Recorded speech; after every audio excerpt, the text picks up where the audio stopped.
Welcome to Up West Sports. We have a special guest today, Jake from Raise the Trident. You know, we've been blessed with his presence, and he has been gracious enough to open us up into the content creator community for the Mariners. So, and honestly, he's been doing all these interviews with everyone else, and understandably, Jay's Trident just had him on. It was funny, we had actually asked him right around the same time. We wanted to highlight him and bring him on our show and give him a spotlight and ask him some cool questions. And yeah, we're excited to get to know Jake a little bit more and share that with you guys. And Kyle's got the first question, so I'm going to toss it over to Kyle. Kyle, go ahead and take it away. All righty.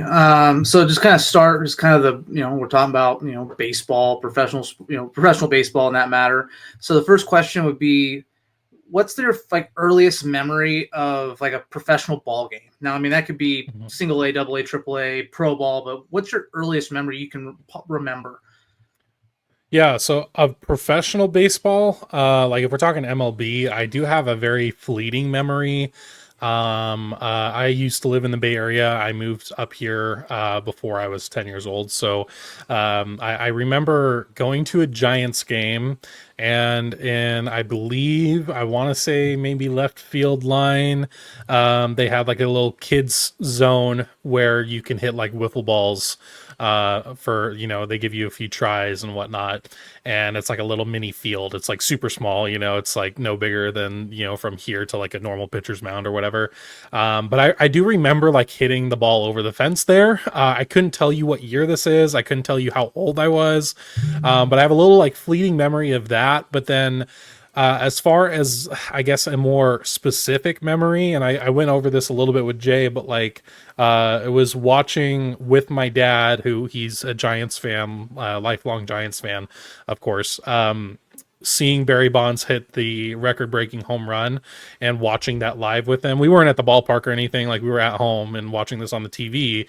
But I remember watching him and kind of looking at him, and, I don't know how cool of a moment this is. I know it's he's setting some sort of record, awesome. But I remember seeing him crying, tearing up and crying, and I was just oh wow, this I didn't equate sports with that much I guess emotional investment at the time. So that was the first time I really saw how much it can mean.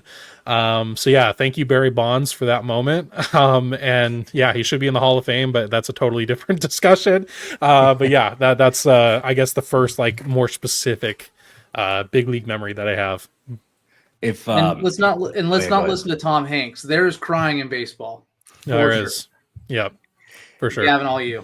Yeah, honestly, growing up, Griffey was a favorite. Barry Bonds was my favorite. Okay. I was a bit of a Giants fan. I had a soft spot for him. But obviously just being a Mariners fan, but Barry Bonds is still to this day my all-time favorite player. And Hank Aaron's a close second, with Ken Griffey Jr. as a close third. So understandably, Barry Bonds should be with the big boys in the Hall of Fame. Yeah. And everything. I fully agree with that. And kind of stemming off of that, I've had a few different interviews so far, and everyone has mentioned their dad. I wanted to kind of lean on you for that question. Is your dad kind of your biggest influence with baseball? I guess so. He never played it necessarily. He never, played it in, I don't think, high school or college or anything like that. He's just a sports guy in general. Big basketball guy. That was his biggest sport. He's big into football and the Oakland Raiders, not Oakland Raiders anymore, but Las Vegas Raiders. So I guess that was the first time I was exposed to baseball. But when I was growing up, as far as me playing, my parents were just kind of open to me playing whatever. So if I wanted to play soccer, I could. If I wanted to play baseball, I could. If I wanted to play football, I could. But baseball's always kind of just the one that stuck for me.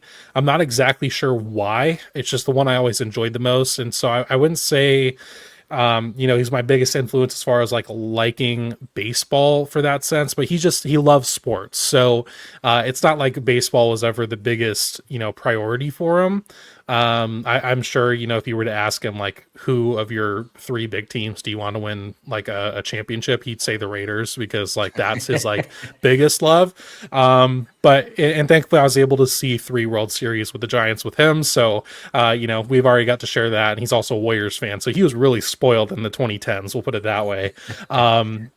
But yeah, I wouldn't say he was necessarily like some big driving force. It was just more that both he and my mom were, when I decided I really wanted to take up baseball and kind of made that my, pretty much only sport that I was playing, they were just really supportive, both of them. So I guess they are definitely up there as far as why I got into baseball so much, but it wasn't so much of like he was just some big baseball fanatic. So Yeah. No, that's awesome. And honestly, yeah, when we had an interview last week with one of the minor league pitchers from Fajardo, and he said his dad, and I was like, man, me too. Me too. Yeah. It was one of those things where if it wasn't for my dad, I don't know how much I would love the game of baseball. Yeah. I might have found it on my own, but it was definitely, that way. And, you're talking about that moment with your dad crying during that moment, like that's huge. And that makes you see like, okay, like there's something special here and I kind of like it. I want to follow in those footsteps. But yeah, and obviously you touched on it a little bit in Jay's Trident, but wanted to kind of do a quick overview with your journey on where you started, how you got here. I remember you telling me a little bit of a story where you saw a Chicago White Sox account that was tallying the wins in different jerseys, and you kind of rallied that up into your own thing. So just like an overview of your snapshot and your journey. Yeah, I mean, if we're talking just content creation, before this, I mean, I did a little bit of like gaming YouTube during the pandemic, but I deleted that channel, so you can't find it anymore, thankfully.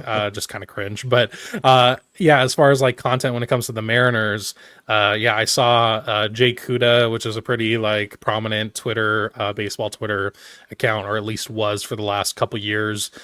He was doing a thing for the White Sox. Like not every day, just like periodically he would have like a White Sox jersey tracker, and it was very it was just like wins and losses and win percentage. It wasn't a whole lot going into it. But I saw that when it was at a time where I like kind of needed a bit of a creative outlet. I knew how to do YouTube in general, and I was just like, I was really getting into the Mariners at that time too. So I figured, maybe that's something I could do, just a Mariners version, and kind of use that to, I guess, kind of like get into the community a little bit. And so I started the Mariners jersey tracker, which is what I was for a whole season. Basically, I started in May, so not a whole season, but pretty close to it. And yeah, I just did that exact same thing. I made it like intentionally crude, like MS Paint artwork of what the uniforms look like, just to kind of like, I didn't want to take it like super seriously or anything. It was just a fun little gimmick. So I did that for a while, but like towards the end of the season, I was wanting to put more of my opinion out there as far as what was going on. And because at the time I was really only posting that, I was just keeping it just the tracker and that's it. I eventually wanted to put my opinion out there, so I was like, okay, I'll start doing that. And then I just kind of did it more, and the season ends, and I'm like, okay, well, what do I do now? So I decided to not become the Mariners jersey tracker anymore, and like change my account to You Love to See It at the time is what it was called, with the C as SEA, which, super creative of me. But yeah, that was when I was like, that I'll make my I'll still do the jersey tracker thing. That was initially the plan, to still do that while I had this more general name, so that I could also do opinions as well, and maybe make content too. So that was the start of all of that, and where I'm at now, I guess.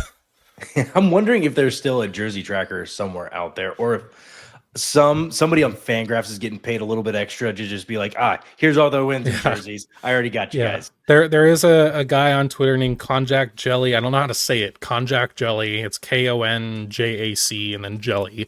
Okay. He's from Japan. I'm like fairly positive. But he started doing it last year. Not nearly as like often as I would post it, because I would do it like after every single game. But he started a little bit of his own too. So I don't know if he plans to do it again. I haven't seen him active in a while, so I don't know if Okay. he's still even on Twitter, to be fair. But if he is, he might be doing it as well. But that's the closest I've gotten. There hasn't been like a dedicated person just to doing that still. Well, shout out Konjac Jelly, and let's get that Yeah. account up and running. Excited to hopefully get that guy going again. And yeah, pretty cool little shout out there. Kyle, what's your next question? So kind of talking about beginning, kind of moving your channel to be able to add an opinion or kind of add the content to it. So when you kind of go through your content and maybe you're doing like an opinion piece on a player or the question I kind of have for you is when you're looking at a hitter, pitcher, what do you lean towards when you kind of evaluate these players, and it kind of becomes that kind of good or bad rating? Hey, I give him a good rating because of X, or he as a pitcher, he's not good because of this, and it's just something you don't mean to do, but like just based on kind of how you view the game, you've leaned towards a statistic that how that essentially kind of makes your opinion on the player. Yeah. So I think to start out with, like, I have to recognize, especially as a content creator, what my strengths and weaknesses are when it comes to analyzing the game. I am not some guy who just knows what all the analytics mean. I don't know, especially the advanced analytics now that we have, and the sheer amount of data that we have access to. It can be pretty overwhelming, and it certainly was when I was first starting. So I think for me, I don't see at least myself or my channel as somewhere where people could go for these super deep dives into analytics and what they mean and stuff. So I try to keep it pretty simple, and I try to keep it pretty, I guess, as basic as possible to because I don't want people to click on my video and have me just spouting off a bunch of numbers that they don't know what they mean. And, I don't, because I can't do that either. I only know what a certain, amount of stats means. So I'll stick to the obvious, like, slash line for hitters. I'll stick to WRC plus for hitters usually too. In some of my articles, I've used OPS plus just because sometimes, baseball reference is a bit easier than Fangraphs, especially Fangraphs likes to crash my computer a lot, which is super fun. So it just depends on what I can get, but usually WRC plus for like hitters and slash line and, the obvious stuff like your basic stats like home runs and doubles and all that stuff. As far as pitchers, ERA, whip, just the general stuff too, because I think if I were to be adding anything more advanced than that, I think I would be kind of lying to my viewers that I like, it's just, I don't want people to go to my channel and feel like they need to do a bunch of like baseball research to understand what I'm saying. And because there's other people in this space too who can do that and do it a lot better than I do. I would prefer to be more appealing to kind of the more, I guess, general fan that just watches baseball casually. So because that's kind of where I'm at too. I mean, I obviously know a bit more than like just a casual fan would that just goes to the ballpark every couple, times a year just because they want to and it's fun. But I want to be appealing to those people too, because I'm not going to act like I'm smarter than I am, frankly. So that, I guess that's the best answer I can give. Is just keep with the simple stuff that makes sense, especially WRC plus makes sense to people because it's like the way you break it down is 100 is league average, below is under league average, above is more. It's way easy. It's like so easy to convey that to a viewer. I don't use ERA plus, which maybe I should because it's kind of the same thing. But that's how I go about it. Yeah, I like that. I mean, oh, you go, Gav. No, sorry. We might be a little delayed, so my apologies. Kyle, go ahead. No, I respect that. I kind of like to look at when it comes to statistics, I kind of like to treat it like Pacific Northwest weather. If you really want to know what the weather is, just look out your window because it's too hard to predict. To me, it's kind of like sometimes these analytics can get so deep in the weeds that they almost are trying to tell the whole story in a single number. And I have trouble looking at those and saying there's more to that. You can't see it all. I mean, to me, they're conversation pieces. They can drive you towards an answer, drive you towards an evaluation of sorts, but it isn't the end all of it. And so for me, like, I love the idea of like on base percentage. For me, that's my favorite because it tells the story a little bit more than just average. Average is looking at strictly how many, your at bats, did you get on, did you not get on by a hit? But if you walk a ton, it doesn't play into that statistic, where, and it does in a way where it doesn't hurt you, but it doesn't help you. And you got on base, it should help you. So that's where I love on base, because it does indeed take that into account. And again, it's why I look at like Juan Soto, right? Juan Soto's a 285 career hitter. That's not getting you into the Hall of Fame. It's because he's a 420 on base guy with a 500 plus slugging. Oh, by the way, he also hits 285. That's why he's a generational player. But to me, if you just looked at his average, you'd go, why would I pay him $700 million?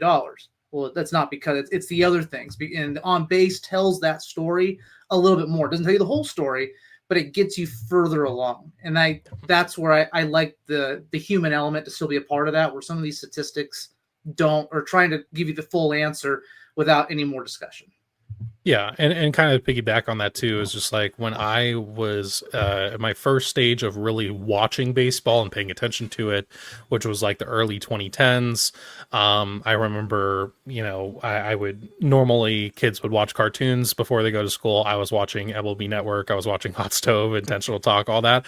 But at the time, we didn't have StatCast. We had just the slash line, and that's it, or the ERA and the wins and losses, and that's it. So when I got back into watching baseball and people are talking about WRC plus and just all these things, there's a stat called Woe Bacon and Sierra, and I'm just like, what are we talking about here? They're like, oh, well, that guy's actually bad because he has a bad Sierra. I'm just like, what is, I still don't even know what that means. So that's just a thing where I'm like, I've learned some of the new stuff, and but I'm not going to act like I'm I know I can read a whole baseball savant page and know what every single thing means. It's not true. And frankly, I don't think you need to know that to still have productive conversations about baseball. Yeah, no, I agree as well. I think we're all in the same boat when it comes to that. Working with former pitchers in my past, there's like a lot of Rapsodo numbers and a lot of TrackMan numbers that, I was privy to and kind of had to know in order to shake those down. But beyond that, no, I'm still a slash line guy. I still kind of go for that. And I think you can tell a lot. So we talked about being baseball fans, and I wanted to stem a question off of that question that's a little more fun. You play OOTP. I play OOTP. I think we all have draft strategies when it comes into there. And honestly, the draft is one of my favorite parts about that. Is there a specific draft strategy now that you've kind of delved a little bit into what you're looking for stat wise? When you go into OOTP, is there a strategy that you like to use? And, I like this kid out of UConn because of this, and this. Yeah. I mean, I would say I'm pretty basic with OOTP still too. I did just start I did a recording the other day for like members on my channel. That'll be up soon, but yeah, don't expect like me to be super, big brained either for that. But yeah, it's like when the draft comes along, at least with the way OOTP is like, put out, I usually am obviously general managing the Mariners. So it's like, if I'm looking at a hitter, I'm like, okay, I would prefer a lefty than a righty because I know lefties hit better in T-Mobile Park, like that type of thing. But I think for me, it's just, I try to go with guys that are a bit more, when you're looking at hitters, it's like contact, power, eye, and speed. I try to go for the guys that are a bit more, I guess, even across the board. Like the more even they are, the better. Like I don't want a guy that has, 85 power, but then has like 30 eye, right? I would rather take the guy who's just 65 across the board, because like cool, like he can do everything like well. So stuff like that, I guess, is like kind of a bit of my strategy, is just trying to pick the ones that seem more solid across the board than just only good at one single thing. So yeah, I haven't played it like enough, I feel like, to have, you know, a whole draft strategy necessarily, but and you know, I'll lean on like the what does your scouting director recommend type thing, especially when it gets like, especially when it gets to like where it's just like a list of 3 round. stars. Yeah, well, when it's just like a list of like just 3 stars and there's like 20 30 3-star potentials to pick, I'm like, okay, well at this point I don't freaking know, I'm not going to look through all 20 of these guys, I'm sorry.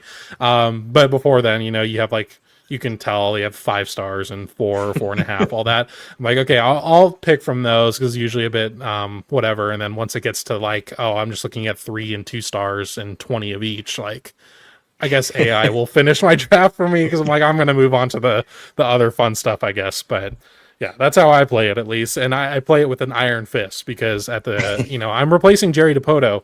Yes. So I'm like, I just am going to spend way too much money, and I'm going to make a good team. And, you know, wish this was my reality. I usually drop John Stanton and just recreate Bill Gates. That's usually my owner. I didn't know you could do that. I don't know if it's a certain version or if it's like an unlocked you know, way of playing it or something like that, or you have to. I can't remember, but it gave me the option of changing the name of the owner. And I was like, yeah, I'm going to do that. Nice. And here's my problem with the thing. The draft alone takes me about 2 days, because I look at all 30 of those players and I start making decisions. Yeah, so fair enough. I was always curious on people that enjoy OOTP, and also wanted to give a little bit of a plug there. You know, you know, if you're not subscribed to Jake, subscribe. He has a membership option available now where you can get some really cool content. Obviously, the OOTP and some other stuff. The other content that comes out a couple days earlier, besides maybe the breaking news. So, wanted to give a quick plug for that as well. Thank you. Did want to get into another fun question here. You know, over the years, I've had a couple favorite like obscure Mariners, and everybody has their criteria for it. So here's kind of my criteria. Somebody who didn't play with the Mariners for more than like a year or two, like kind of in that time frame. Somebody who was either off the bench, didn't get more than like 400 at bats a year, or just, you know, one of those fan-loving people like a Daeho Lee. My personal favorite is Mike Morse, the 38 special, which I think you can appreciate. He played on the Giants as well. He did. Yeah. So he was my favorite, and he had 2 stints with the Mariners. Most people don't remember his late 20, I think it was 2008, 2009, somewhere in that era. But yeah, he was my favorite obscure Mariner. So I wanted to lean on you for that question. Yeah, so Obscure Mariners is going to be hard for me, just because obviously I'm a newer fan of the Mariners since, you know, they made the World Series, so basically 2022. So it's a little hard for me to know like obscure Mariners for there. However, I do have a few like obscure Giants in my minds from like the early 2010s that I remember. So I remember Javier Lopez was our lefty specialist, lefty guy, and I remember that this is at a time too where there wasn't the 3-batter minimum rule. So I'm talking brother was coming in for 3 pitches max and he was out of the game. And I'm like, what a sweet gig you have. This is awesome. Yeah, he would come in for 1 batter and then it would be over with. So remember him.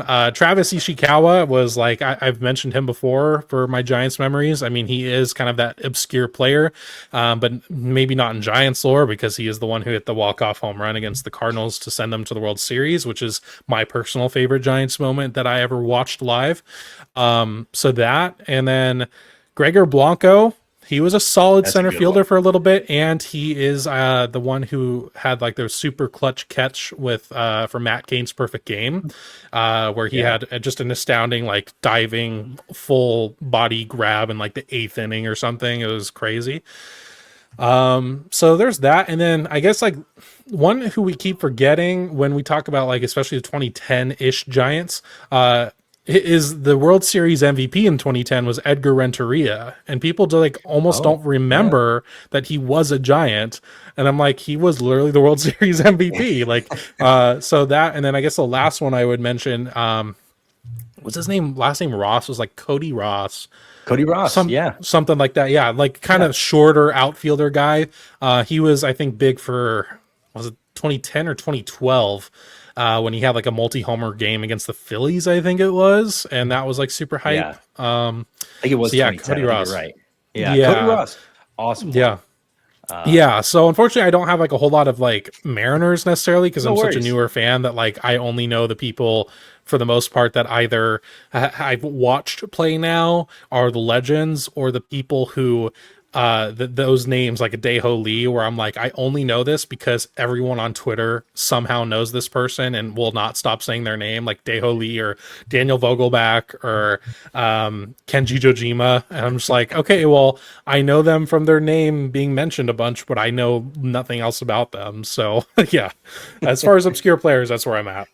Oh, and fun fact, Travis Ishikawa, Federal High School. He's from the area. So that was there's a couple guys that ended up making that way, but Ishikawa ended up making a name for himself a little bit, but also still obscure. I think that's a great obscure player. But yeah, Kyle, wanted to kick it back over to you. What's your next question?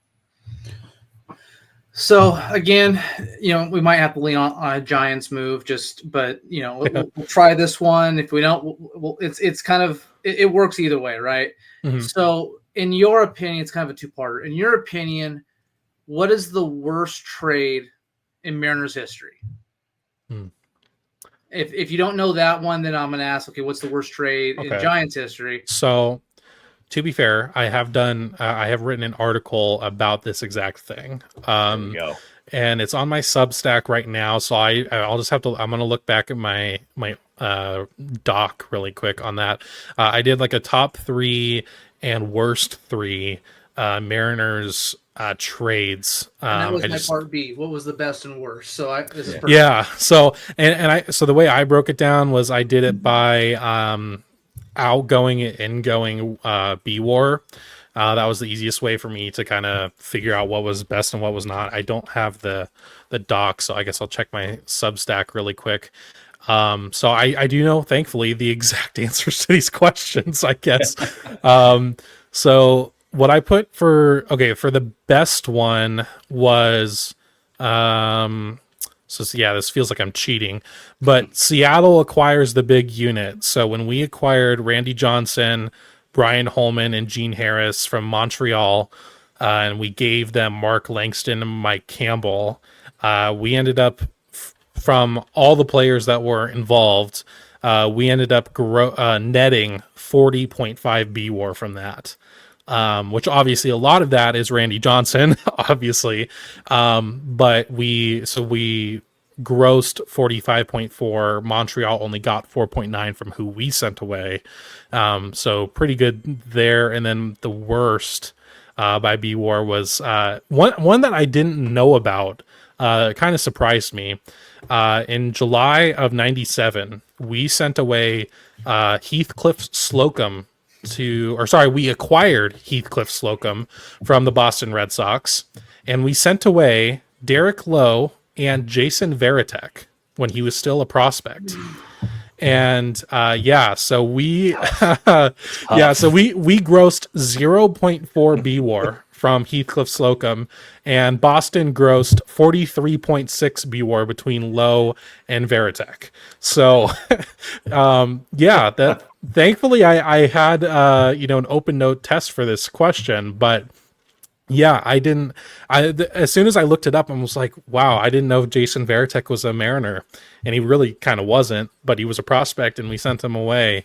And look at how he became a Boston Red Sox legend. So great stuff there. That is one that haunts me to this day.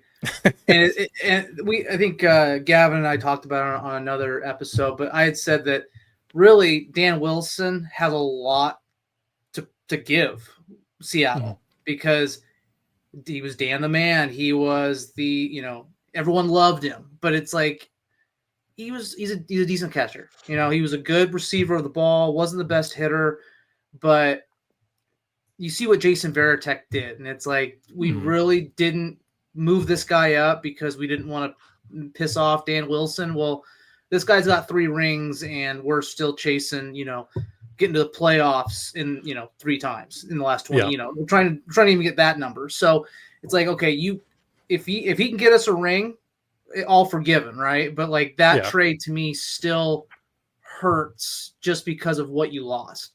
Now, in terms of the best trade, I almost look at, so I'm not really looking at it from the war perspective. I mean, what we got from Randy was phenomenal. Yeah. I would say another trade to consider is what we got back for, well, there's actually 2 trades. What we actually got back for Randy Johnson from Houston. So there's one trade. That's third. There you go. And then the other one I'm guessing is what Ken Griffey to the Reds.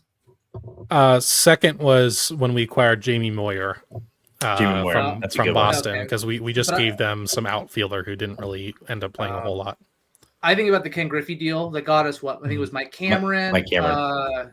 I think there was a couple others.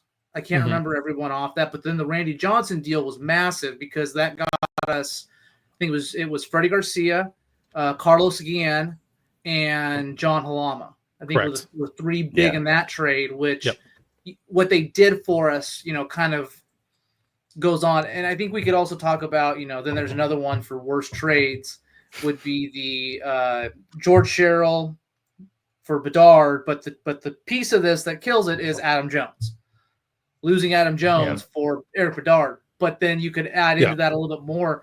If that trade is done today, is it looked at as bad? Because Bedard was your 5-inning, 10K guy, which today's standards would make him a Cy Young frontrunner. But it's like that trade in a different era might not look as bad as it did then, where you had pitchers that were supposed to go 7 innings. Yeah, and the methodology is a little bit different for me too, because I also only took into account the players that we either sent away or took in, how they did on that specific team. So like, for example, if I had done the Randy Johnson, when we sent him away to Houston, and if I took into account his tenure with the D-backs, then it probably would have been one of the worst ones. Yeah. But because I could only go with what he did in Houston for half a year, not even, it kind of falls short. But yeah, there's a lot of those trades where it's a little bit different, like what they became just across their entire career. That would be interesting to look at for sure. And I'm not really sure what the answer for that would be. But yeah, Adam Jones would probably be up there for sure. But yeah, it's and notably none of these are from Dipoto, which I say that as if ultimately it's not like we've had enough time to rank them anywhere, but it was cool doing that little bit of history deep dive for me, because obviously I'm trying to learn that stuff. You might have the answer there. Was Pat Gillick a part of any of those deals? I don't recognize the name, so probably not. So Pat Gillick was the GM, I know, for 01, but I know Bavasi was the mastermind behind the Adam Jones deal. And then I'm not sure who the GM was for the Veritek deal, but I would assume the Veritek deal and the Randy Johnson deal have to be somewhat intertwined with the GM there. Well, yeah, they both happened in 97, 98, so probably, most likely. I got another one in 97 for going off of teams, because your methodology was it was the team that they ended up going to and how well they did with that specific team. Yeah. Well, once upon a time, David Ortiz was a Mariner, and he went to the Twins. Obviously, he didn't do a whole. He did a little bit, but he didn't do a whole lot. Yeah, that return got us Dave Hollins, who I couldn't tell you what his stats were or how long his tenure was with the Mariners. Yeah, it would be interesting to one day do a sit down articles prospects that we sent away and then ended up becoming really good players. Yeah, that's something. So look at good idea. Look at the New York Yankees. I mean, that's who we gave. I mean, we were. The joke is we're their farm club. Just send them along. Yeah, I feel that way about the Arizona Diamondbacks now, and that's how I joke. I joked about it after I think the Suarez deal. I'm like, wow, we really are the quadruple A Diamondbacks. That's great. Woody Woodward. That was the GM of the Mariners. 89 to 99. I have one Dipoto one that I want to throw in there, because this was the day he was traded. I was very frustrated with this trade. JP Sears JP Sears for Nick Rumbelow. That one was a bad Okay. one. Now, granted, JP Sears isn't amazing right now. He's doing well, but his numbers in the organization were absolutely phenomenal. That's the one Jerry DePoto one. I'm like, I didn't agree with it. I still don't agree with it. Not even the Chris Taylor deal. Yeah, the Chris Taylor one was pretty bad, but at the time I was like, okay, we needed pitching. We had infielders. I was like, all right, Chris Taylor was good, wasn't great, and then obviously he goes to the Dodgers, and he's Chris Taylor. Of course, that's just how. Did we get like a double-A guy out of it though? It wasn't like we got like anybody of like any major league. We got Chase DeYoung, who ended up. He was a former first-round pitcher, and I think he had probably less than 50 innings. I could be wrong. I don't know the exact number, but I know he got a couple starts. I don't think he even pitched. I thought he got a couple starts. I think he ended up starting against Houston in like 2015, 2016, whenever the trade happened or anything. But anyways, we'll move on to the next question here. On a yearly basis, since you've been a Mariners fan, obviously the pandemic did its damage, but how many games do you usually make it out to a year? Well, now that I like cover them and do all of this, increasing it for sure. Before I started doing this, I mean, I only went maybe 3 or 4 times ever before, but since then, my goal has kind of been like 3 or 4 a year. I live a few hours away, so it's just a matter of if I can find a day trip kind of way to do it, or if we save up to actually like stay in Seattle, then there's that, which I'll be doing for opening day this year, which is really exciting. I'll knock that off my bucket list to see an opening day. But yeah, that 3 or 4 is good. And then I have one of the single A teams near me, not one of the Mariners ones, but one of the ones in their division. Yeah. So I'm hoping to finally catch an Aqua Sox game this year, maybe a couple. I have unfortunately somehow never seen them, even though I have a team like 30 minutes away from me. I've never seen the Aqua Sox play them. So that's my hope this year. And I'm going to definitely plan to maybe go with Couch GM, maybe just by myself, I don't know, and maybe even try to see if I can get some interviews on the field or something like that, a little like media thing. That would be cool. So that's a little idea floating in my head. That's awesome. Yeah, and I hope you get to go to some games down there. Yeah, I know the Couch GM. He's all over the place. I'll see him in Everett, and then I'll see him down in Hillsborough, and then I'll see him in a couple other spots as well. And but yeah, so you make it up to Seattle and you end up going to some of those games. Have you picked out a favorite restaurant or food? Is there a favorite food that you like when you're in Seattle? Have you pegged down that part yet? Not completely. Yeah, I when I go, most of the time it's been day trips, so there's only been a couple times where I'm actually staying the night. So we haven't really had a whole lot of time to like really explore the food scene around there. There was, I want to say it's called like Ghost Fish Brewery. That's like a couple blocks south of them that we tried one time after a game. It was pretty good. We went to a place called Flat Stick Pub. One of the times we were just up there generally. I don't remember if it was for a game or not. But that was cool. It's like a brewery. Well, not brewery. It's just a bar that has just like beer and cider and stuff. But then it has like mini golf, which was fun. We went on a Sunday night and it was like no one there, maybe because all the college kids who normally would be there were going to bed or studying or whatever for Monday, but it was cool and I hope to go there again. So yeah, unfortunately haven't really been able to like pinpoint a place necessarily, but I'm hoping that we can try a couple places when we go up for opening day. I have a couple things on a list as like breakfast places and whatnot that I definitely want to try. And we'll see if maybe I will have one in just a month time. Yeah. And I did want, if it's not already on your list, I'm going to throw it on the air. It's the name of this place is it should be bleeped out, but it's called Biscuit Bitch. And it is absolutely incredible, and they give you just the absolute biggest biscuit that you could possibly get with everything slathered on there. Highly recommend if you haven't gone, or if you don't have it on the list. It's up near the Columbia Tower, so it's not too far away from like Pike Place and everything over there. But yeah, highly recommend. Well, Kyle, I want to kick it back over to you for another question. Well, before that, if you're gonna go to like Pike Place before the game, Alibi Room, phenomenal spot. It's kind of a speakeasy. It sits like when you're walking, like as you're walking to start kind of Pike's Place, where you can either like go down the market or kind of go into the kind of right by like where they throw the fish. If you take that left, like you're gonna go to the gum wall.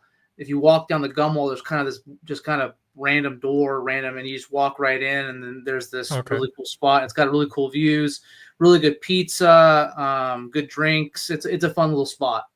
Yeah, my wife always makes me go to Pike's Place every time we go up there. Yeah, I like Pike's Place, but I'm like, okay, well, we've been there 6 times now. It's like, can we do other stuff? But yeah, I'm sure we'll be heading there for sure. Check out the Alibi Room, because again, it's in Pike's Place. So I mean, it's not like you have to go off the beaten path. And it's I used to work downtown, and so we'd go there for lunch and stuff. It's a good time. Okay, that'd be my recommendation there. Oh man, so many questions, and none written down. I mean, that's the name of the game. So, kind of as you've kind of gotten more into the Mariners, and I know you said it's kind of a lot of the experience, let's just say mostly, has been the Giants, and obviously with the Mariners. What are some things that you've seen with the Mariners that you go, that's very Giant-esque? Again, the Giants have been a very successful organization for a long time, whereas Seattle's had their runs. Right now, they're on a Wazoo Coug like 30-0 losing run at this point in time. If you watch last night's game, you understand that reference. It wasn't good, but so kind of looking at like the Mariners and kind of, I would say, organization like the Giants, who have been predominantly good for multiple decades. What things do you see them doing that's like, hey, that's the right path? And what things do you see going, if you need to divert this, you need to kind of get back to this? Yeah, that's a good question. So there's definitely some similarities for sure, especially when I'm like thinking about the 2010 or early 2010 Giants. First is the pitching. They both had really good rotations, especially at the time of the Giants' heyday. You had Tim Lincecum, you had prime Madison Bumgarner, you had Barry Zito at his kind of like end of career renaissance, basically. You had those kind of unknown guys, or not unknown guys, but like you had Vogelsong was a big piece for us at one point, and then Matt Cain was like, gosh, I mean, kind of feels like a Gilbert or Kirby kind of guy, like not necessarily in the way he plays or the way he pitches, but more of like he was kind of that homegrown guy who just became like the fan favorite. Everyone loved him because he was that homegrown guy that we had, which I guess Madison Bumgarner kind of was too, and Lincecum, I guess. So they were all kind of were homegrown guys. So I guess that's a really big similarity, because we have the same thing. We have Gilbert, we have Kirby, we have Miller, we have Wu. So a bit of that. I don't remember the bullpen enough to really tell you. I mean, I remember who like our closers were, and we had 3 different closers all 3 years we won. Yeah. You remember Brian Wilson, the bearded guy who was kind of a lunatic. Yeah. So don't really have that kind of personality, but just solid pitching staff, I guess, in general, is what I would put down. Both beautiful ballparks. I mean, there's nothing close to Oracle, but I love T-Mobile, so I'll say beautiful ballpark. And then I guess it's kind of hard to evaluate the offense, because I can't say I really evaluated a whole lot then, especially when I was watching the Giants. So I couldn't really tell you, but yeah, I mean, I remember during that time, we just didn't really have any huge like names. I mean, Buster Posey was our biggest name at the time, but he was also a homegrown guy. He was one of our draft picks. So, which I guess is another similarity, right? We had Buster Posey, this homegrown amazing catcher, and in the Mariners we have Cal Raleigh right now, who's the exact same thing. They played a bit differently, but Posey definitely had a bit of a higher batting average than Raleigh did, and Raleigh definitely hits a few more home runs than Posey did. But just kind of having those homegrown fan favorite catchers, that's really similar too. And then there was another thing that like popped in my head that I'm kind of forgetting here. Yeah, as far as like what's different, I would say it feels like the Mariners don't have that kind of rally guy, if that makes sense. Like I especially remember in 2014, the Giants had Hunter Pence. He was the guy who in the dugout, he was having those huge meetings before those playoff games, rallying up the troops, getting them fired up to play. And we don't really have that on the Mariners. I mean, we certainly have guys who are fiery, and like maybe Victor Robles ends up being that guy. He's probably the closest to it at this point. But I just remember we felt like we always had those guys to kind of, I don't know, just be the personality for the team almost, and be that guy to lead them into war. And I know we've talked a lot about the Mariners having kind of that veteran influence, especially when we're talking like about Julio's development. You know, when we had Carlos Santana, it was like Julio felt, like a different player. And then when Santana left, maybe that was part of the reason he was scuffling a bit, not having that veteran presence there. So, and then, Justin Turner comes in last year, big veteran guy, and the team, hit better after he got here. So it's like, is that a part of it? And that's a whole nother discussion, but it's kind of similar in that way, where it's like the Mariners kind of feel like they need that veteran guy to help, especially such a young team that we have.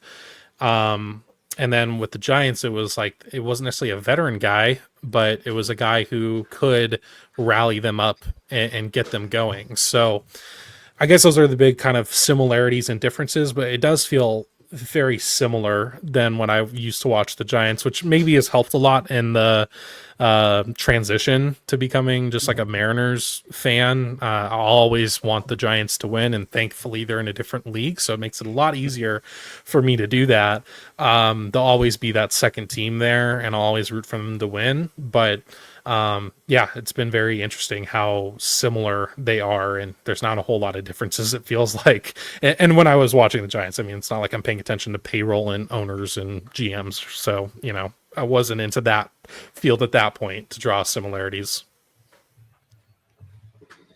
Thank you. No, that's I think that's a perfect answer. Again, I try to when I kind of look at the Mariners, I say, okay, well, what are we? Like you said, what are we doing right? What are we doing wrong? And we can go into the money aspect of it. I think the homegrown piece. I mean, you even look at the Astros. I mean, when they really got good, most of those guys were homegrown. I mean, Altuve, Springer, Correa, all homegrown guys. And so there's obviously a recipe there. Now there's some components where if you need a big bat, and the Mariners showed glimpses of it when they picked up Castillo a couple years back. Like that was the move. They knew what they needed and they got it.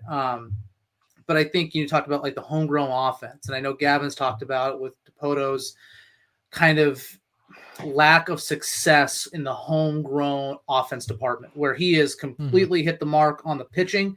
He has struck out mightily on the hitting. And so, is it maybe a philosophy thing? I would love to understand how the Rays do their development, because I think they are one of the most top to bottom best farm systems in developing their own talent. Now, whether they get to use them or if they're used as capital elsewhere is one thing, but just the development side of it, I think it's it goes without saying why a small market team like that is competitive year after year. But yeah, just wanted to kind of get that insight, especially from someone who watched. I see what's on ESPN. Like you're only getting bits and pieces. You're not getting the intimate kind of view of it, and so there's some things we miss. So thank you, appreciate the answer. Yeah, and kind of moving into this last offseason. Actually, you know what? I did want to touch on something that you said, because we've touched on it at least a handful of times in our episodes, and that's that veteran presence that you talked about. With we have Mitch Haniger, right? The veteran presence is there, but it's the step further to where the veteran is also leading by example too, not just leading in the dugout, but leading by example. And I don't know what's going on in that locker room, but I feel like Mitch Haniger is more mellow, more down to earth, and I feel like that's kind of how that clubhouse operates. Because you notice there's, knock on wood, there's a lot of Jerry does a really good job of finding great quality and character. I think we've had just phenomenal people throughout this organization for years under Jerry's regime. But there isn't that one guy, and I always allude to like Max Scherzer, kind of that FU type person, the guy that's going to get on the mound, who's the teammate that is going to step up for you, but also the guy that's going to, be that guy on the mound or be that guy in the box. And yeah, for me, it was Justin Turner. I think they kind of missed the mark on Justin Turner. He has a World Series ring, not that Mitch Garver doesn't, but he has a World Series ring. He hit in T-Mobile Park, which is not easy to do. And he did it at 38, 39 years old. So yeah, I felt like that was me too. I think that was a very key missing piece that hopefully they could find. I was always, advocating for trading for Nolan Arenado too, whatever it took to make that happen as well. But you wanted to shift gears a little bit. I love the fact that you talked about, the veterancy and what that looks like, because we aren't in the locker room. We don't know. But here's a question kind of pertaining to this past off season. If you were the GM of the Mariners and you had this given $15 million budget, how would you have spent this $15 million, or, obviously spent, traded some other people to make $15 more? How would you have spent that $15 million this past season or off season? Well, that's a good question. I mean, 16 million is just not a lot. And I certainly don't envy, Jerry and Justin having to deal with that. Yeah, I don't know, because like what free agent really could have what free agent that would have been, I guess, situation changing or needle moving could you have gotten for even just $16 million? I don't know. Frankly, I probably would have been in the we need to trade away like a Castillo camp, to be honest, to free up money and then get those bats. Because the way I see the rotation, like, trust me, I love the rotation. I love the fact that we have just 5 absolute dogs who are going to night in, night out, more likely than not, give us a solid chance at winning that game. That's awesome. However, pretty much no teams have that. Like, they have 3 or 4 of those guys, but very rarely do they have 5. And so I probably would have been fine if they had done something like Castillo. Now, for Miller and Wu, it would have been harder for me to say yes to that for sure. I like that, and I'm especially high on Wu. If he could stay healthy, I think he could be one of the best pitchers in the game, period. But I probably would have been trying to get Castillo out. Not that I have any dislike for Castillo. It's just I would have had to do what I had to do to get some extra money, because ultimately I think I would have felt a lot more confident that I could have gotten a couple impact bats plus a somewhat solid 5 with what is it, like 27 million that he's being paid plus 16. So I'm not good at math, but that's $40 million basically. I probably could have gotten at least one really solid bat. I could have gotten a Christian Walker or an Alex Bregman or something, someone who could hold down the position for a long period of time. And as far as like who exactly would have gone, I mean, I know people have their reservations about Christian Walker, which is fine, but he was certainly kind of up there on my list of like, I would love to have him, especially, one thing we have to understand with the Mariners is like, we call them a run prevention team for a reason. Get a Gold Glover at first base, that would have been pretty sick, and good for the run prevention for sure. But if I were to be more realistic, if I were able to trade away Castillo, it would have been cool to get Carlos Santana back for maybe 2 years. His bat's fine. We know he's good in the clubhouse and good in the org, and he was a Gold Glover last year, so you're not like missing out on defense by getting him, which is weird considering we were using him as like a DH most of the time he was here. But so probably would have been something like that. Maybe then follow that up with, if you could land Alex Bregman, that would be great. Because you know, I have reservations maybe about how he would fare in T-Mobile, especially with him being, you know, a pool guy. I think he's gonna crush it in Boston, which, you know, is fine if he crushes it in Boston. At least it's not Houston. So something like that, and try to get kind of a guy who could fill into that 5 role. I don't know if I would have put Emerson Hancock there necessarily. I would have probably wanted someone a bit more proven if I could, which I know with the pitching market, how crazy it is, probably wouldn't have been able to do it. But yeah, it's just hard when you have those limitations, because I don't really see a reason why we shouldn't be approaching like $200 million a year in payroll. So that would certainly change the way I answer that question. But yeah, I guess something like that, where I would have probably traded Castillo to get some extra money, and then use that to try to get at least, you know, 2 solid bats would probably been my goal. So My favorite part is that I think pretty much all of us content creators, and probably most of our fans, if not all of them, are in the same boat with the financial struggles. We want to be a little closer to 200. Not asking for the world here, just asking for a little help, especially when you're in that competitive window. Yeah, and we've mentioned that as well with Luis Castillo. I think that's probably the best way to go, because you can probably find or makeshift a number 5 to backfill the end of your rotation and go find the bat. I know Kyle had a really good trade for Xavier Edwards. And obviously him going to the Marlins, he probably nixed that trade. But if you get the Orioles involved, maybe he says yes to the Orioles and you 3-way trade it to get Xavier Edwards back or something along those lines. Yeah, something that effect. I think Luis Castillo's on the you're on the right track with.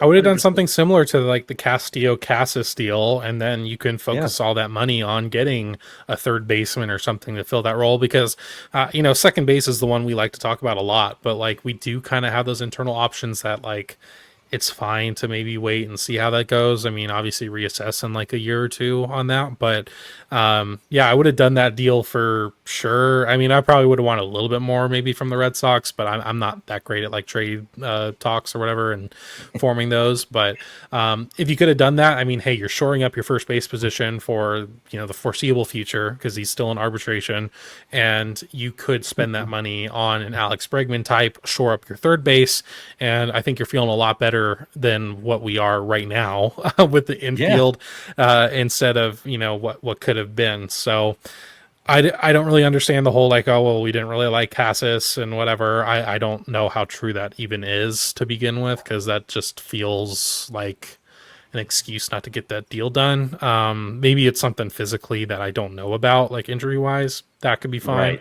Right. But if it's just performance, like I don't really see what the problem would have been, especially because like, especially at first base. I mean, we have to realize we've been watching Ty France for however many years. I mean, come on, Casas is going to be better than Ty France, like no doubt. So yeah, that's where I'm at with the Casas deal. And honestly, you touched on another really good subject right there. Is, you know, I've seen a lot of Mariners fans complain about how good our second baseman is or is not. I'd rather have, like you had said, go with an Alex Bregman, make third base, focus on third base, because we haven't had a really good second baseman since Robinson Cano. And it's not necessarily a position that usually produces at the plate. It's usually a second tier, I guess, if you want to defensive position. Yeah, it's more of a defensive position. It's your used to be shortstops, and I feel like we have that between Ryan Bliss, Dylan Moore. Yeah, I think it could be covered, and not to gloss over the fact that we do have a Gold Glover that is probably going to be our starting second baseman. So yeah, I like that strategy, going in and attacking third base where you know you can get offensive production. Yeah, I think that's honestly the best way that you can go about it, and that's really where you're going to see the most buyback. Kyle, I've been kicking you to the side for a little bit. I want to punch it back over to you. What's your next question? Oh no, just kind of pitching on that, just looking at certain things like, you know, you could have got a Ha-Sung Kim for $14.5 million. You know, I think, you know, middle infielder. Then there was Hai Song Kim that I think signed with LA. He's at 4 million or 4.1 million. I think, I mean, there's even another option of Nick Madrigal that would have been, a little bit younger. I'm not sure the production there, but not sure if that would have been an upgrade to Dylan Moore. But I just felt like if you would have made a deal, I was even looking at okay, who was could have been close? Like an Anthony Santander would have been great in right field. Bring that power. Yeah. He's 18.5 mil. If you get rid of Castillo and, maybe you pick up another pitcher or, maybe you do go with Emerson Hancock and see how it works. Right now in the last few games, Ben Williamson's looking great right now. He's looked real solid. So it's hey, did we need to sign Polanco for 7 mil? Could we have held on to that to get maybe right now Anthony Rizzo's still not signed. Talk about having a presence, first base, a left-handed bat. Mm-hmm. Health has been fairly consistent, but people love him. That is we talk about not having that kind of high energy guy like Hunter Pence. For what take what you want from Jesse Winker. That guy went to bat for you. Literally went to bat. He took you swinging. And if you looked at that team before that fight and what we did after it was a different team. It was a team that actually looked at one another and said, "You will follow me. You've came with me to the fight. I know what you've got my back. I will. Let's go." I feel like that team was the most, in a long time, the most cohesive team, most family-oriented team that we had in a long time. And when you brought Castillo into that fold, it made it even better. I don't think we have, and Gavin's used this word. I know he's used it on Michael Arroyo quite a bit, is a glue guy. We don't have a glue guy right now. I think you've got a team that is young with a couple old folk, and they're not the rah. Maybe Rosarina becomes kind of that. We've seen kind of him be goofy and whatnot, but maybe he starts taking on that role.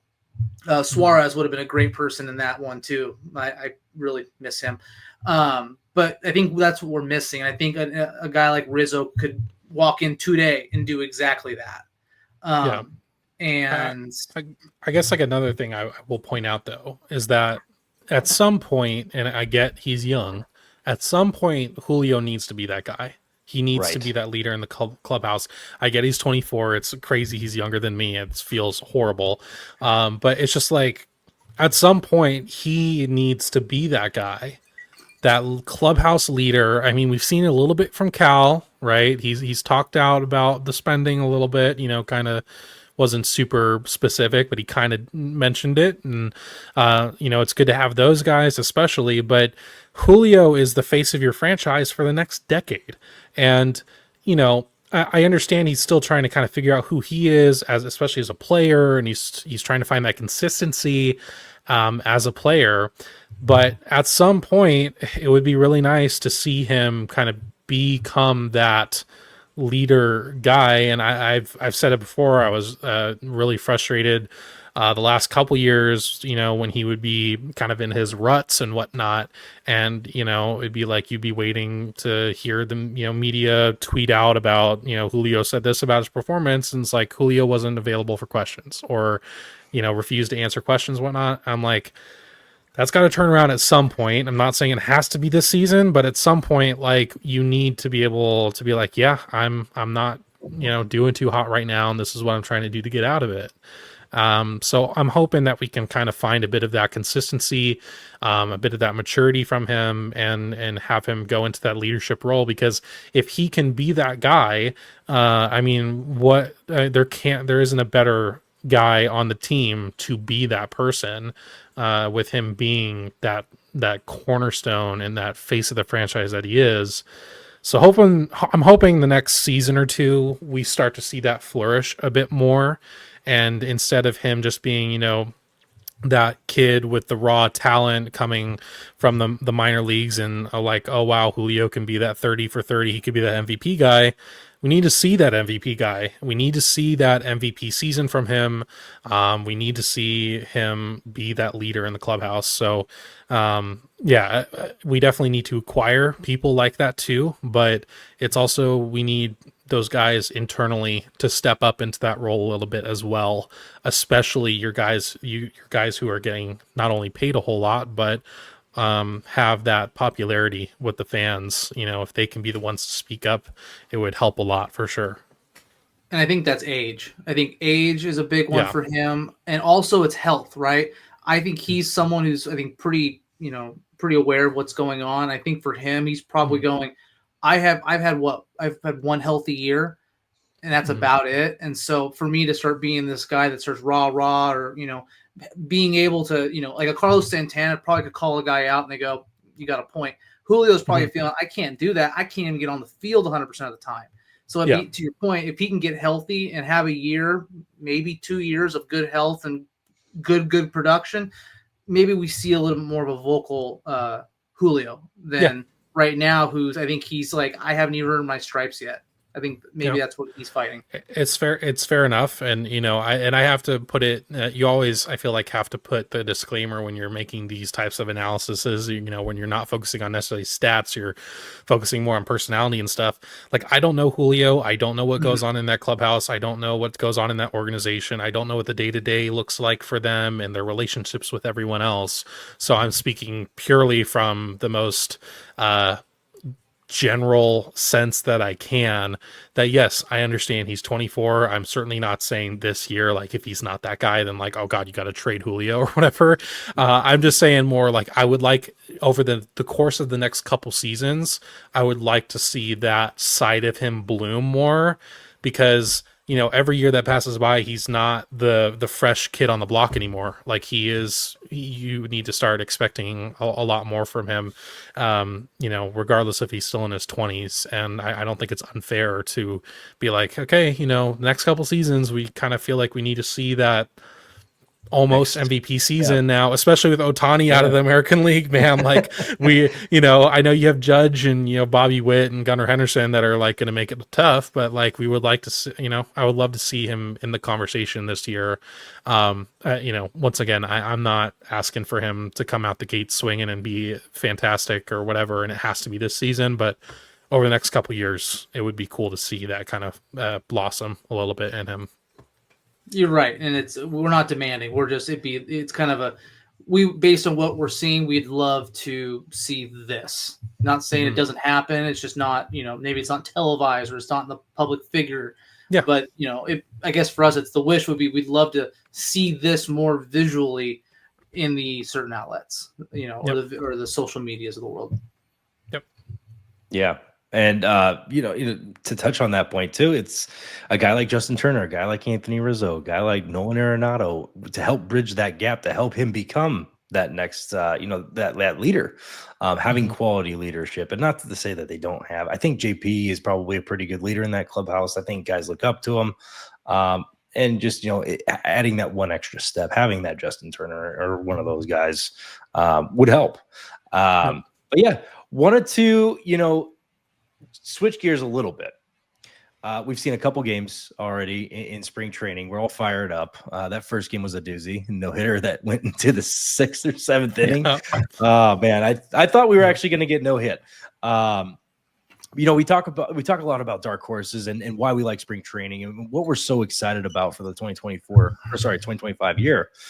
Do you have any dark horses either predating spring training starting, or now that you've seen a couple games in spring training? Is there anybody that's like, I really want to see that guy emerge this year? Well, I'm not going to put Julio because we just talked about him, but yes, I would love to see that.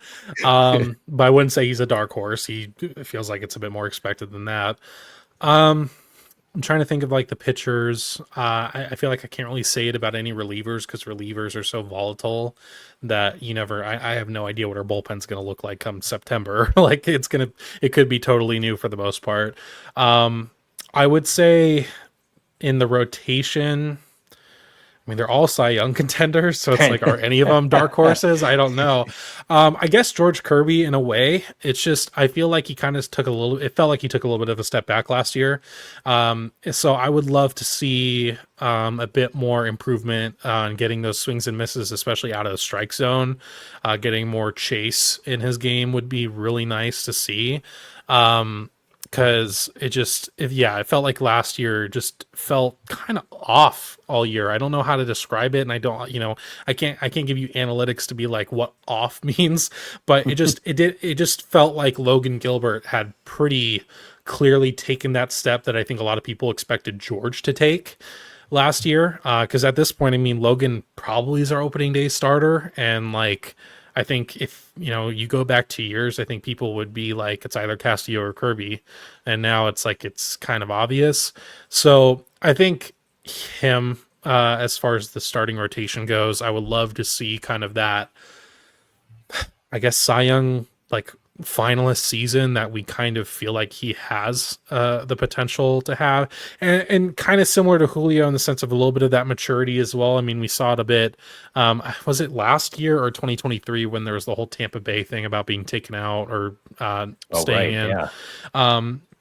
I guess just stuff like that. Like, I understand pitching pissed off, and some people do that really well. I think they're not seeing him kind of like throw his hands up a little bit when someone makes an error or stuff like that. Like a little bit more maturity in that sense maybe would be nice. But yeah, just generally George just kind of being the guy we know he can be. That would be really nice to see. As far as position players, I'm trying to think of, you have to distinct who is a dark horse and who isn't in the first place. I mean, I guess Victor Robles kind of fits that because we don't really know how good he's going to be. He could go back to what he was with the Nationals, which would be a huge bummer. I certainly don't think anyone should expect him to play up to the level he was when he became a Mariner and for the rest of the season. I mean, he was putting up video game numbers, frankly. He was. Not in the power department, but I mean, the dude was hitting like 357 batting average with us or something. So don't expect that. But it will be intriguing to see how he does for the whole season. But I don't know if that's really like a dark horse thing necessarily. So I guess I'll put I feel like Luke Raley is going to be super important this year. He was important last year, but I feel like we're going to see him be a bit better in a more full-time role is my hope, especially at like a first base where we kind of need that coverage there, and he's probably going to be there more likely than not. Because we know the dude, when he's on, he's lights out. We know he has insane power. I mean, he hit third deck last year in T-Mobile. So I would, and he's a fan favorite. I mean, everyone loves Luke Raley. He seems like a great guy and a great personality. So I guess on the position player side, I'll choose Luke Raley for that. Yeah, I had it last year. He was one of my favorite hitters to watch, and I thought he was. Even though his stats didn't say, "Oh, he's the best hitter on this team" or anything, I thought he was kind of that glue piece. He was that person that really, with the bunt, especially, right? Like the right? bunt against the White Sox was like such a moment where I think everyone was like, this dude wants to win. Like he almost feels like he wants it more than the rest of the team. So I think, yeah, he could end up being that glue piece that we were talking about earlier, that they kind of just need that guy that can rally the troops. Maybe he becomes that this year. He's certainly a big candidate for it. So that would be really cool. So fun fact I want to throw in there. Luke Raley actually went to a smaller Division II school up in the Cleveland area called Lake Erie College. I only know that because I coached Division II baseball and I heard a lot about them. And yeah, it's a super small campus. But yeah, fun fact. And I think you hit the nail on the head with George Kirby. I see a lot of anger, but it's a different anger than Max Scherzer, right? He's my ideal person when you're on the mound and you get that mentality. He's got the channeled anger versus, I feel like Kirby kind of lets things, fester up a little bit. Obviously, showing a little bit of emotion when somebody makes an error, which Kyle, I think you and I can both agree, you're never supposed to do that. From Little League on up, you're just never supposed to do that. But yeah, it's one of those things where I hope Kirby makes that next step because we all love him and we all want to see him do well. And I think that's a really good dark horse, is that he has he has the stuff, he has the command, he throws 98 plus regularly. The tools are there. But yeah, and Kyle, I know we're getting close to time here, but I wanted to throw it to Kyle for one more question, then myself, and then we'll end it there. Honestly, I'm chalk out. So I just want to say thanks. I mean, again, I know it's getting late, and but I just appreciate you coming on and what you've done for us, and glad that we could get you here. Kind of just put you in the spotlight and ask about what your thoughts are and kind of where you've been, where you're at, and I think down the road, where you want to go. And so thank you for taking the time, and I look forward to doing more of these in the future. Yeah, I appreciate you guys having me on and talking ball. It's been nice to, like I said it on Jay's thing as well. It's cool to be on the other side of the interview where I don't have to have a Google Docs that's full of words up in front of me and kind of like looking back and forth for, okay, are you done answering, whatever. So that's nice, but it's also cool just to be able to kind of, I guess, introduce myself more to people, considering a lot of my content is based around, I feel like, other people's stories and other people's opinions and analysis on the team. So yeah, I appreciate it, and it's been fun, and we've touched on some really good stuff, I feel like. Yeah, I did want to end up with one last question. Yep. Win total, prediction on win total for the year. What do you think this team's at? And you could throw any scenario, max potential or min potential, whatever you feel is comfortable for this question. The number that came to my mind is 88. So okay, I'm going to go with 88, which who knows if that'll be enough to win the division or the wild card or whatever. But 88, I feel like we'll do a little bit better than last year, because I just felt like this sounds like the perfect clip that can be used against me in like 2 months' time.